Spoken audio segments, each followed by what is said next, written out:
The Stake Asx beta has finally arrived, meaning that now we can use Stake to trade on the ASX market. So in this video, we'll be going into a first look of the ASX side on Stake, how to set up your ASX account, and also the differences it shares with its US Wall Street counterpart on Stake. So we'll be touching on depositing, making a trade, and also withdrawing as well. So to get us started, if you did make the Stake beta, which I did mention in my last video, you would have gotten an email confirming that you have access to the ASX beta. And in this email, it will simply just prompt you to visit your Stake app and click on the Australian flag to activate your account. Now, for those of you that don't currently have access to the beta or forgot to put your email to register for the waitlist, I'll leave a link for that down below where you can still do that, but don't worry too much about it. The full release is still expected for the end of the year, so only a couple months really. But moving on, when you go into your account and you go into the top right hand corner, it should say activate beta. So once we click that and just go through the steps, it will take about 30 seconds to activate. Once we wait for that, it'll go through about 5 key points of what is new and expected on the ASX side of Stake. So the first being that we can trade all 2,000 stocks and ETFs listed and that are available on the ASX already. Then it'll let us know that because we've made the beta, we actually get 0 brokerage fees till the 1st of January 2022, which is a great incentive for those of you that haven't actually joined the beta just yet. But again, not so necessary because with Stake's new ASX release, they actually will be offering the cheapest brokerage fees in the entire market. But we'll go more into that later on. Next is going to let us know that it is actually Chess sponsored. So what does that mean exactly? Put simply, Chess sponsored means that the ASX is keeping a list of who owns what shares. If your shares are Chess sponsored, it means when you buy or sell shares, the ASX keeps a record of you owning those shares directly. You don't need to opt into it, just be aware of it when choosing a broker. When you join a broker like Stake that offers Chess sponsored shares, you get given an ID, and the shares are attached to you via that number. You can have multiple numbers at different online brokers. This number is called a holder identification number, or HIN as commonly known. It also allows you to move your ID and the shares attached to it from one broker to another very easily. So if you're coming from one online broker to another that did already offer Chess sponsored with their ASX platform, you should be able to transfer to Stake pretty easily with your HIN number. Now, why should you care about Chess? Well, if your shares are Chess ASX sponsored, also whoever came up with the sponsored part of that must have wanted to intentionally confuse people. It pretty much just means that you own your shares directly, rather than someone else holding them on your behalf. There's also other benefits like you can receive dividends directly and can also vote. Now, you're probably wondering, why would someone else own your shares? After all, you paid for them. Well, most other brokers operate under the custodian model, meaning that they hold your shares on your behalf. If either of the companies that work under this custodian model go under, your ownership of those shares isn't as clear as if they were Chess sponsored. With Stake's ASX side, you own them directly. And like I mentioned before, they are actually the cheapest on the market. So obviously, if you get into this Stake Asx beta, you don't actually have to pay any brokerage fees till the start of next year. And after, you only ever have to pay a flat fee of $3 per trade, which completely blows out any competition in terms of fees. As I believe the previous best platform in terms of brokerage fees was Superhero, and they were doing $5 per trade, and then Self-Wealth at $9.50. So I think Stake is really going to pique a lot of people's interest, and a lot of people are probably going to be switching from one platform to another. Now, this is just for the ASX side. If you do trade with Stake's US side, they do operate under the custodian model. Now, moving on,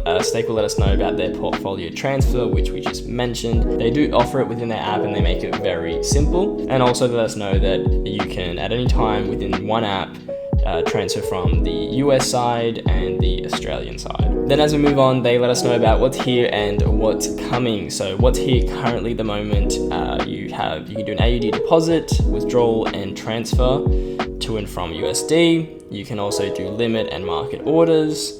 You can amend orders and out of market hours order placement. You can see your ASX trade activity and trade confirmations, and also your portfolio transfers. And for what's coming, which I am interested to see if these features will be behind Stake Black or if they will be implemented within the free version of Stake, is enhanced reporting and account management, instant transfers between AUD and USD, which right now the transfers is about 5 to 15 minutes, so it's pretty much almost instant. Multiple watch lists and step up functionality with enhanced data and order management. So that's pretty cool. Now, once we get into the main screen, you can see that I'm currently on 37 minutes until the ASX actually closes. So the first thing we want to do is deposit, because we can't do anything without any money in it. And actually, once you go into the deposit, you'll see that while the money does come in a lot quicker than it does on the US side of things, it is a bit different when it comes to transferring money to and from. So it shows you your account name, your BSB code, and account number. So the way you actually deposit into your ASX side is by hopping onto your banking account and actually paying this account. So you don't need to actually copy that actual account name when you save it into your account. I just put Stake Asx in my name, and then you'll use that BSB code and that account number to send money through. Now, make sure that when you're sending money through, it is actually from your account, so an account that's in your name. Otherwise, it might not work. And also keep in mind that with this ASX side, your minimum first trade amount is $500. So if it's your first time trading a particular stock on the ASX, you have to, well, the minimum is $500. And that is also excluding fees. So I completely missed that little key point, that fine print, and I did send $500 through the first time. And within about 10 minutes, I got an email saying it came through. I hopped on the app, saw that this is what pops up when you try to buy less than $500 worth. And then when I tried to buy $500 worth, it was also not enough. So I quickly jumped onto my bank account again and sent another $100 through. I ended up purchasing $567 worth of VAS, which is an Australian ETF. It's domiciled in Australia and is one of 3 ETFs that I plan on continually investing in with my portfolio. I did 5, 6, 7, so you guys could see that the minimum first deposit for this stock was that. So while the first trade that you make with any ASX company or ETF has to be at least $500 worth, after that you can trade with that company with just one share at a time. Keep in mind that there is actually no offering of fractional shares on the ASX side of Stake. So because Stake is offering a chess model surface, shares are held on your own HIN number, like I explained before, and thus only whole shares are actually supported, meaning that unfortunately you cannot purchase fractional shares on the ASX side. So next time I purchase VAS, I will be able to purchase just the one share. I wouldn't have to put in $500. I can just put in whatever it's going for at the time if I just want to buy one share. But say I was to want to buy another ETF like VEU,